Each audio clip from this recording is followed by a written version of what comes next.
બીજી તરફ વાત કરીએ મહેસાણાની તો મહેસાણાના કડીમાં અસામાજિક તત્વોનો આતંક સામે આવ્યો છે। પોલીસને પડકાર ફેંકતા તોફાની તત્વો સીસીટીવીમાં કેદ થયા છે।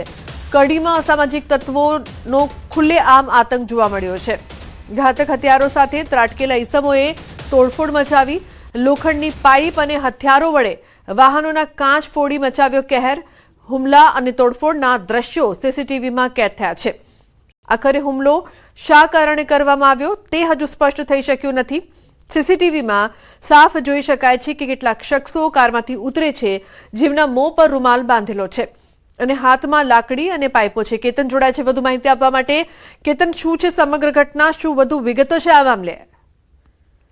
ચોક્કસથી જણાવી દઉં કે કડીમાં કાયદો અને વ્યવસ્થાના લીલી લહેર ઉલટા હોય તેવી જે ઘટના હોય છે તે સામે આવી છે। કડીમાં અસામાજિક તત્વોને ખુલ્લેઆમ આતંક જોવા મળી રહ્યો છે, જેના સીસીટીવી પણ હાલમાં સામે આવ્યા છે, જેમાં જોઈ શકાય છે કેટલા ઇસમો દ્વારા ગાડીમાં તોડફોડ કરવામાં આવે છે અને જે હુમલો કરવાના જે સીસીટીવી હોય છે તે હાલમાં જોઈ શકાય છે, જેને લઈ હાલમાં જે પોલીસ હોય છે પોલીસ દ્વારા કાર્યવાહી હાથ ધરવામાં આવી છે અને આ મામલે જે ફરિયાદની કાર્યવાહી હોય છે તે હાલમાં હાથ ધરવામાં આવી છે। જી બિલકુલ કેતન, આભાર સમગ્ર માહિતી બદલ। સરહદી વિસ્તારમાં કેનાલનું કકળાટ યથાવત છે। વાવ થરાદ જિલ્લામાં ઉચપા મુખ્ય કેનાલ લીકેજ હોવાનું સામે આવ્યું છે। ખેડૂતોએ કેનાલ વિભાગને જાણ કરી છતાં તંત્ર નિંદ્રામાં હોવાનો ખેડૂતો આક્ષેપ કરી રહ્યા છે। ખેડૂતોનું કહેવું છે કે કેનાલ તૂટી જાય તો ખેડૂતોને મોટું નુકસાન જવાની શક્યતા છે। અગાઉ પણ અનેક કેનાલ તૂટવાના કારણે હજારો હેક્ટરમાં ફરી વળ્યા હતા પાણી। નર્મદા વિભાગની બેદરકારીના કારણે ખેડૂતોને નુકસાન વેઠવાનો વારો આવ્યો છે। તો કેનાલ તૂટે તો ખેતરોમાં નુકસાનની ભીતિ। કિશોર જોડાયા છે વધુ માહિતી આપવા માટે। કિશોર, જે પ્રકારથી કેનાલ લીકેજ અને ખેડૂતોને હાલાકી, શું વધુ વિગતો? ચોક્કસથી વાવ થરાદ વિસ્તારમાં અનેક જે કેનાલો આવેલી છે તે કેનાલોનો કકળાટ યથાવત જોવા મળી રહ્યો છે।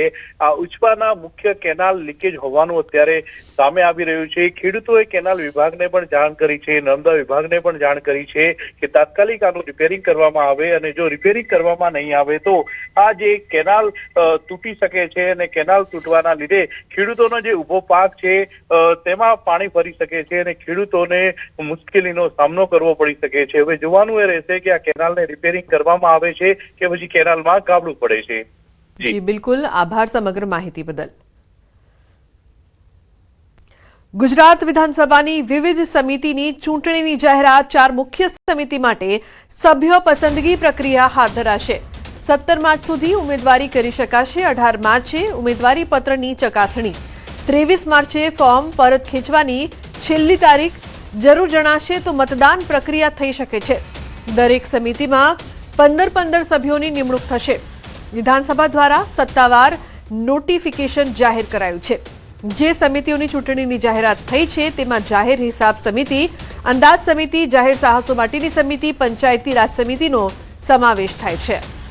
ગીતા જોડાય છે વધુ માહિતી આપવા માટે। ગીતા, શું વધુ વિગત સમગ્ર મામલે?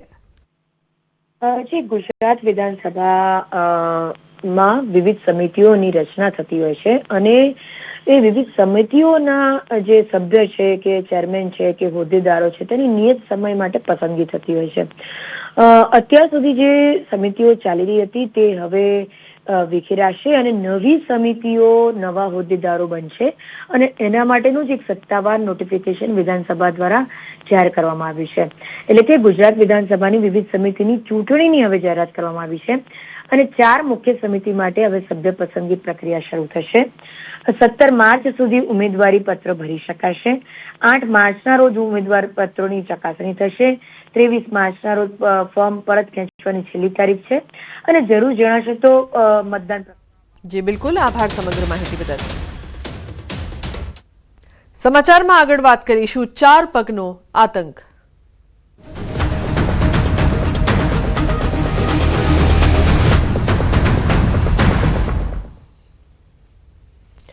સુરતના માંડવીના અરેજ ગામની સીમમાં દીપડાનો આતંક સામે આવ્યો છે।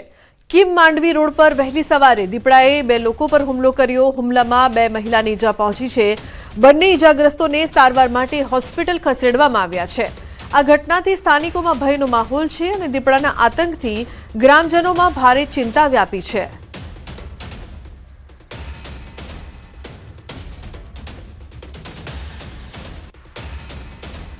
બીજી તરફ વાત કરીએ અમરેલીની, તો અમરેલીમાં આદમખોર સિંહણ પાંજરે પુરાઈ છે. ધારી તાલુકામાં સિંહણે 5 વર્ષના બાળક પર હુમલો કર્યાની ઘટના સામે આવી હતી. માણાવાવ ગામમાં વાડીમાં સિંહણે બાળક પર હુમલો કરતા બાળકનું મોત નીપજ્યું હતું. વન વિભાગે ઘટનાની ગંભીરતાને લઈને અલગ અલગ 3 ટીમો બનાવી સિંહણને પકડવા કવાયત હાથ ધરી. સિંહણ આવી એટલે છોકરાને ઝડપાટે ઉઠાવી ગઈ, બરાબર. પછી એના મમ્મી પાછળ પડ્યા એમાં, પણ એ હાથમાં ના આવી. એના મમ્મી એકલા શું કરે એમાં, એટલે પછી આ પાછળ પડ્યા. પછી કોકને વાડી જઈને ફોન કર્યો, ઈશ્વર ફોન, એટલે એ વાડી પહોંચ્યો વાડીએ, બરાબર. એમાં બધા અહીંયા ઉપસ્થિત હોય અને વન વિભાગના ઉચ્ચ અધિકારીઓ પણ ઘટના સ્થળે પહોંચી ગયા. એની આગળની કાર્યવાહી હાલ ચાલુ છે અને બાળકનું ખૂબ જ દુઃખદ નિધન થયું છે. તે ખૂબ દુઃખની બાબત છે.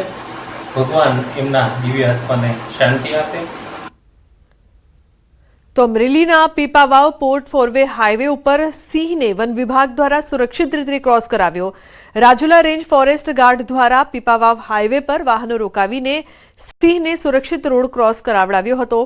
ભાવનગર સોમનાથ નેશનલ હાઈવે ઉપર અગાઉ વાહન અડફેટે સિંહના મોત બાદ વન વિભાગ એલર્ટ મોડમાં આવ્યું છે. હાલમાં રાજુલા રેન્જ સતર્ક હાઈવે પર પેટ્રોલિંગ વધાર્યું છે. જેતપુર શહેરમાં ઘરની બહાર નીકળવું એટલે સીધો મોતનો સામનો કરવા બરાબર છે. એટલા માટે એવું કહેવું પડી રહ્યું છે, કેમ કે જેતપુરના અનેક રસ્તાઓ પર યમરાજ બનીને ફરી રહ્યા છે રખડતા શ્વાન. છેલ્લા 10 જ મહિનામાં 3250થી વધુ લોકો રખડતા શ્વાનનો શિકાર બન્યા. સરકારી દવાખાનામાં ગત માસે 570 જેટલા લોકોએ સારવાર લીધી છે. સરકારી ચોપડે નોંધાયેલો આ ભયાનક આંકડો નગરપાલિકાની નિષ્ફળતાની ચાડી ખાઈ રહ્યો છે. સરકારની ગ્રાન્ટ હોવા છતાં ખસીકરણના નામે મીંડું છે અને નેતાઓ પર ભ્રષ્ટાચારના ગંભીર આક્ષેપો ઉઠ્યા છે.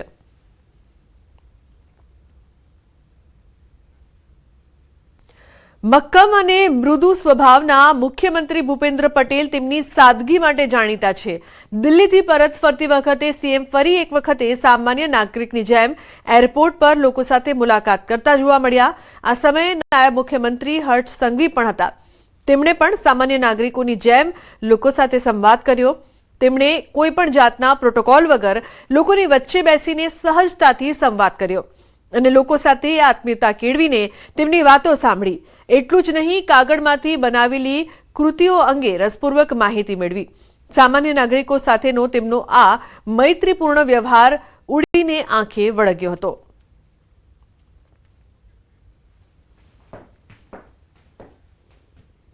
સમાચારનો પ્રવાહ યથાવત રહેશે. હાલ રોકાઈશું એક બ્રેક માટે. આપ જોતા રહો ન્યૂઝ 18 ગુજરાતી.